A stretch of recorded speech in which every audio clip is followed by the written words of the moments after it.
kinds of gunshots. Hello, beautiful humans. My name is Christy, and welcome back to Kick Up Flicks. And if you are new here, welcome, and I'm glad you are here. This is the place where I talk about film between movies and anime, pretty much anything entertaining, and talk about, kind of like the hard work that people do and how we enjoy the film. The good things that we like about it. And, sometimes if you don't like something, then go ahead and you can express that as well. So today we're doing Shaman King episode 4, and it is actually about Ryu and his personality, kind of, really. And you get to find out pretty much a lot about him. And one thing I actually kind of like, and if you haven't watched this episode yet, before I continue, please go back and watch it so I don't really ruin anything for you. But from this point forward, I'm just letting you know there's going to be a little bit of like spoilers in here. We're pretty much going to talk about this episode.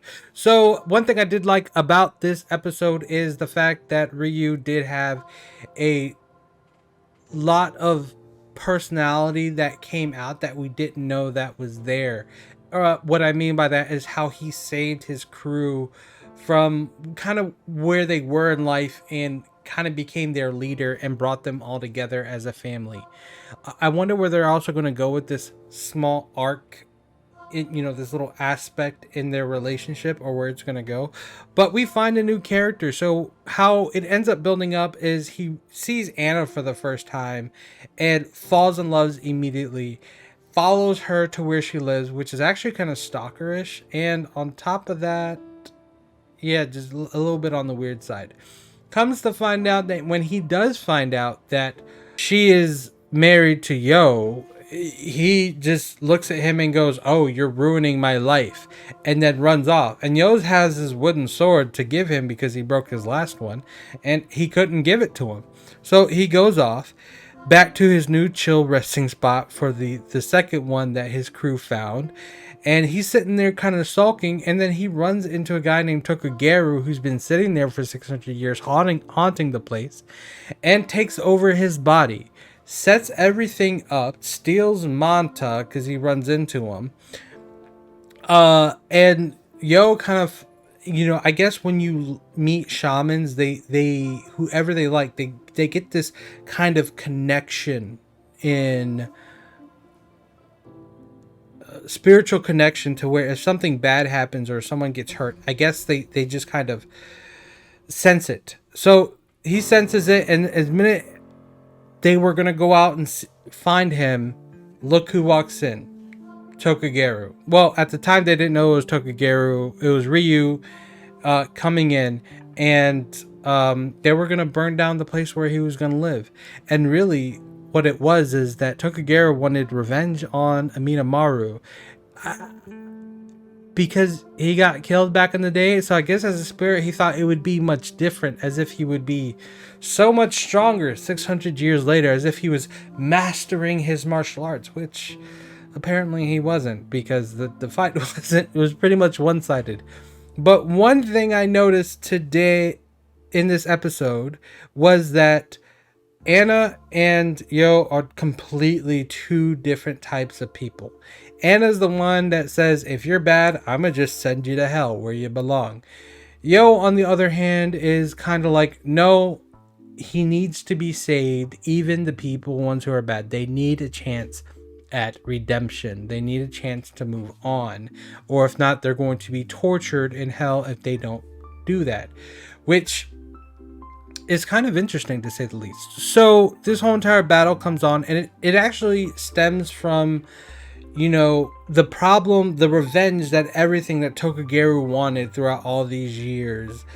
It was not necessarily about revenge, but about something that he lost a long time ago when he was a child. So over 600 years, let's say 630 years. And he only thought of vengeance after that point, of survival. And it, bringing that to a real stance, sometimes survival can take a lot out of you. It could make you and change you into a different person you might not necessarily wanted to be, but you had to do what you wanted to do. And Tokugaru does stand for Lizard, the one who can cut off its own tail, or separate its own tail from its body to survive, to get away.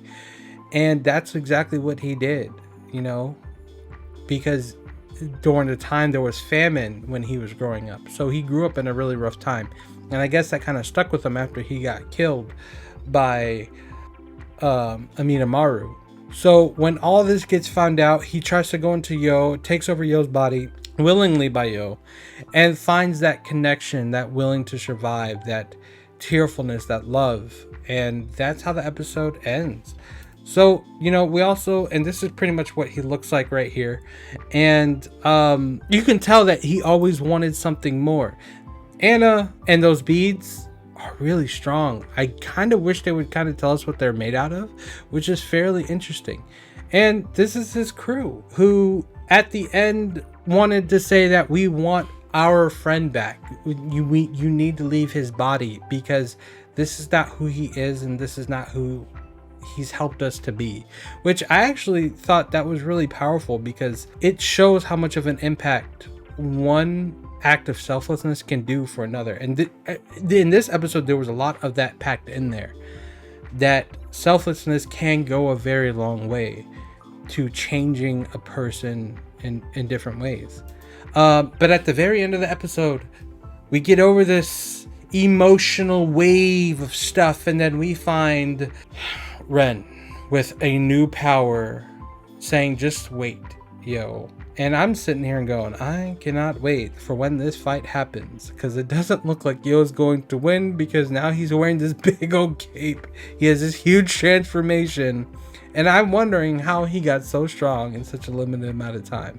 I mean, he was pretty strong to get from the get-go, being able to do 100% like combination with his spirit as well. So I want to hear your guys' opinion, so let me know down in the comments. And if you want to know more, click subscribe, hit the like button, for the YouTube algorithm, and hit that bell notification for every time I post a video. And you never know, there might be a movie coming out that I am thinking about. Not movie me doing it, but a movie of me reviewing. But that'll be a surprise when it does come out. So until next time, I'll see you guys around. Peace.